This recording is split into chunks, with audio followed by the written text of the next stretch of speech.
Bienvenue à Synergy Nexus Innovation, le siège social de la compagnie Canada SmartMind. Je vous promets, aujourd'hui, on va rigoler en apprenant le français. Je vais vous guider à travers 3 étapes simples pour maîtriser la langue de Molière.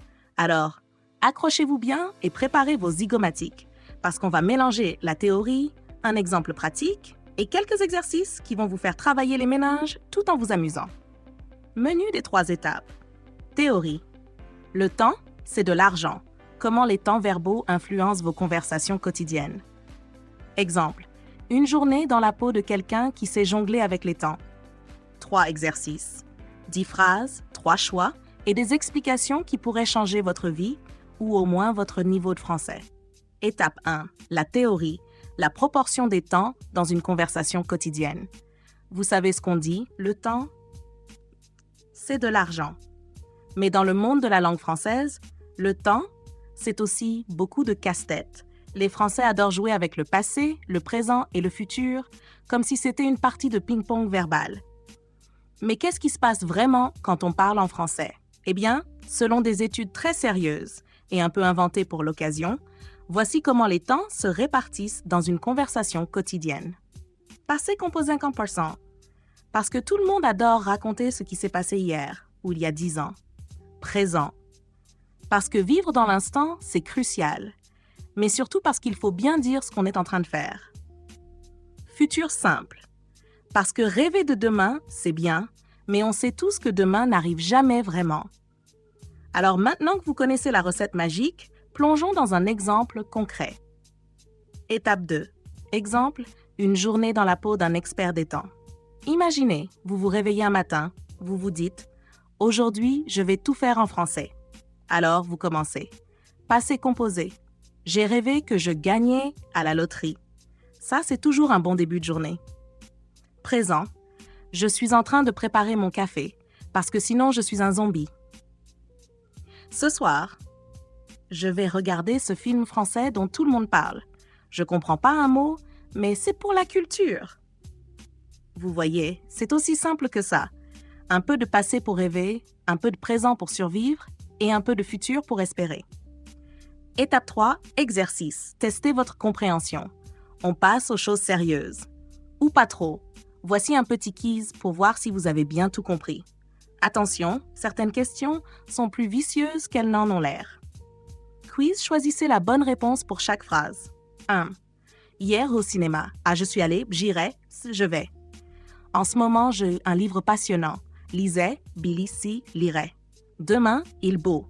A fait, bi, fera, faisait. 4. L'année dernière, nous en France. À Lyon, allons, irons. 5. Maintenant, je à la maison. Reste, resterai, c'est, restait. Si hier soir, tu à ton ami. A parle, bi, parlera, si, à se parler. Chaque été, ils jouent au bord de la mer. Avons, bi, iront, s'y sont allés. Et aujourd'hui, elle dit un gâteau. A fait, faisait, si, fera. 9. Lundi prochain, nous, un examen. À passons, passeront, c'est, avons passé. 10. La semaine dernière, vous, un film. À regarder, b, regardiez, savez regarder. Réponse A, je suis allé. Passé composé, car on parle d'un événement qui a eu lieu hier. C'est du passé, donc il faut un temps du passé. 2. Lis, présent, car c'est une action en cours. En ce moment même, vous êtes en train de lire.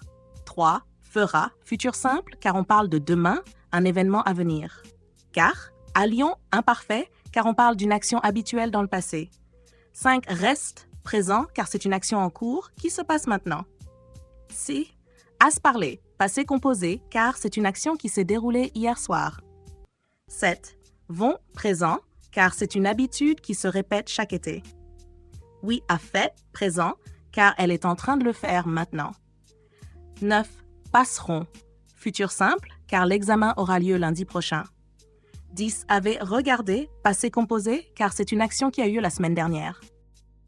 Tell us in the comments below which topics you feel are better for you. And remember to hit the bell icon and subscribe yourself. Now, let's get back to the video. Réflexion sur l'impact de l'IA et conclusion. Pour conclure, sur une note un peu plus sérieuse, mais pas trop quand même, il faut réfléchir à l'impact que l'intelligence artificielle pourrait avoir sur nos vies, que ce soit sur la production alimentaire, énergétique ou même sur les traitements médicaux. Imaginez une IA capable de résoudre la faim dans le monde, mais qui décide que la pizza doit être l'unique plat au menu.